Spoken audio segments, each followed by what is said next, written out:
It's 5 in 10 from Skywatch TV for Wednesday, June 19th, 2024. I'm Derek Gilbert with Grace the Rescue Dog today. Please, if you're watching us on YouTube, subscribe, give us a like, click the bell for notifications, but then please guarantee we never get canceled again. I'll tell you how to do that after the break today. Item number 5 today is Israel. Prime Minister Benjamin Netanyahu has canceled or essentially disbanded the war cabinet after centrist leader Benny Gantz bowed out. Gantz, one of the opposition leaders, said that Netanyahu was making it impossible for Israel to achieve total victory.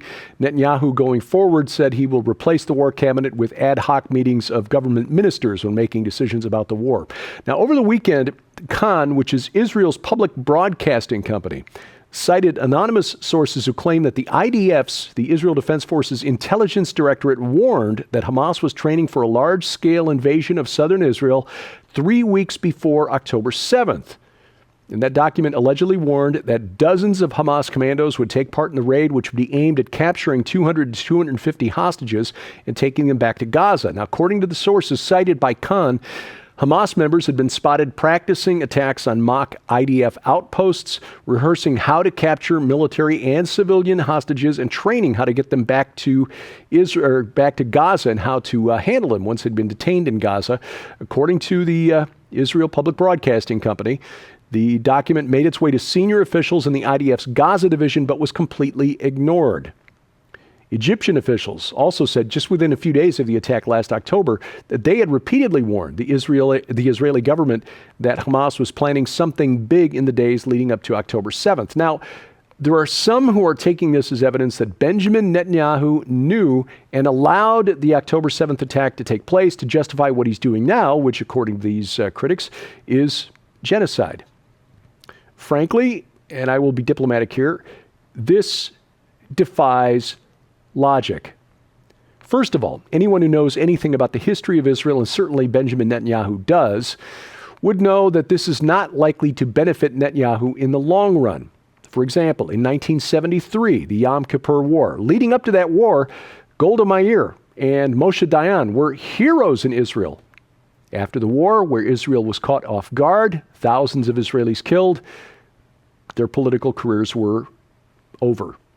It is not clear that Benjamin Netanyahu survives this once the war is over.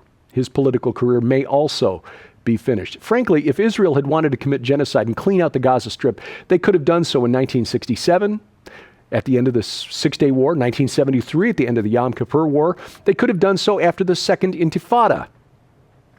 They didn't. In fact, in 2006, they pulled out of Gaza entirely. In fact, forcibly removed Israeli settlers there. So to say that somehow Israel is now wanting to commit genocide there just doesn't make any sense. The population of Gaza has gone from about 350,000 at the time Israel was formed to 2 million. Whatever genocide is, that ain't it. On the other hand, I will point this out, that there are fewer Jews in the world today than there were in 1930s, before Germany's final solution.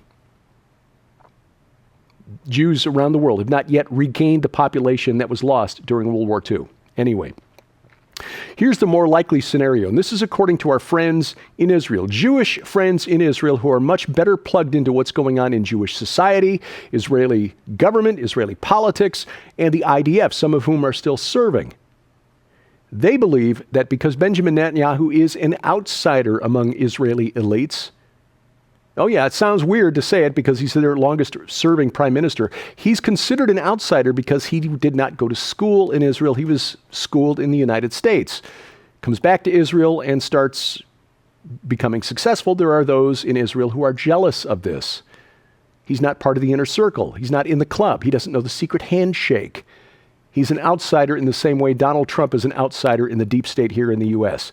It's more likely that the IDF did know about this and did not share the information with Netanyahu to make him look bad. Frankly, those who are accusing Netanyahu of knowing about this and allowing it to happen, why wouldn't that same logic apply to those in the IDF, at the upper echelons of IDF hierarchy? Besides the hubris of thinking that, well, Hamas has been deterred It is also possible that they just kept the information, the intelligence analyses, away from Netanyahu in the hopes that this would happen and end his career. Frankly, our friends in Israel say that there are those inside Israel who would rather see Israel burn than see Netanyahu win the next election. Just as here in the United States, there are those who would rather see our cities burn, fiery but mostly peaceful protests, than see Donald Trump back in the White House. That's the more likely scenario. Topic number 4, Biden. Joe Biden's cognitive decline is causing some issues for those who want to keep Trump out of the White House. It is becoming more and more obvious with each passing week, even though White House spokesperson Karine Jean-Pierre laughingly refers to the video evidence as cheap fakes. Not deep fakes, but cheap fakes. The Daily Mail ran a story over the weekend outlining a scenario where Biden would be convinced to step down by the 4 most powerful Democrat politicians today, that being Barack Obama, Hillary, Chuck Schumer, and Nancy Pelosi, essentially staging a political intervention. They believe this is why, the Daily Mail and its sources believe this is why the White House has agreed to, or the Democrats rather, have agreed to an early presidential debate, June 27th, coming up on CNN between President Biden and Donald Trump. Because if he falters badly at this debate, there is still time for the Democrats to push him out of the way and replace him on the ticket. The problem for Democrats is that nobody wants Kamala Harris in the Oval Office, and she's not likely to take kindly to being pushed out of the way. Topic number 3, Ukraine. Interesting, the New York Times over the weekend publishing documents that showed that Vladimir Putin was willing to end the war in Ukraine 2 years ago. That Putin and Vladimir Zelensky were willing to compromise. According to these documents, Ukrainians were willing to accept neutrality as regards NATO, no NATO membership, no military alliances, no military bases with foreign contingents stationed on their soil. Russia, for its part, wanted to protect the millions of Russian speakers, ethnic Russians who live inside the borders of Ukraine.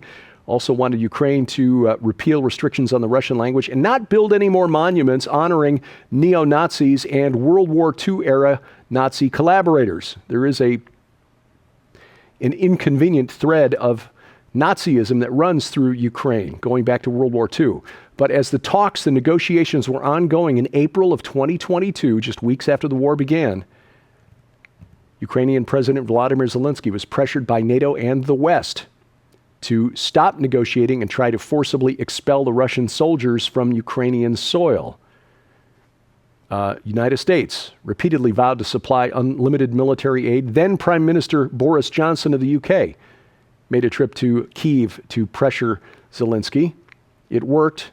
He backed out of the negotiations, and here we are 2 years later, thousands more dead, and the war with no end in sight. And were they to end the war today, Ukraine's in a much worse negotiating position. Topic number 2, a victory for girls. Some good news. A federal court has blocked implementation of the Biden administration's rewrite of Title IX education rules in 6 more states. This is after a West Virginia middle school girl sued that state for forcing her to compete in school sports with a boy who identified as a girl. U.S. District Judge Terry Doughty said the new rules are an abuse of power and a threat to democracy.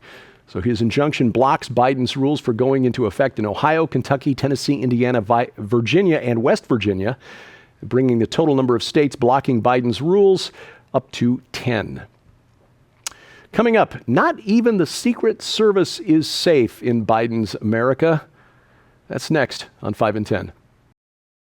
Well, ladies and gentlemen, we want to take a quick break to tell you how you can get your copy of both of these incredible new works in the Out of This World and Gate of the Gods special offer. When you order this incredible offer from the SkywatchTVStore.com, you'll receive the brand new book, Out of This World, Are UFOs Aliens, Spirits, or Pure Hokum by Lieutenant Colonel Robert McGinnis, that exposes the faults in both the science and theology regarding the existence of UFOs. The very real possibility that UFOs are manned by extraterrestrial beings much smarter and far more spiritual than humans that are preparing to deceive mankind as we approach the biblical end times. The recent surge of UFO activity all around the globe, and why Lieutenant Colonel Robert McGinnis is calling for Project UFO, a national strategy to determine if we face an existential threat, and so much more. But that's not all. You'll also receive Gate of the Gods, Revelation, the Messiah, and the Second Coming of Babylon by Tyler Gilreath, that brings to life the war between Jesus Christ and the power of darkness as illuminated in the book of Revelation.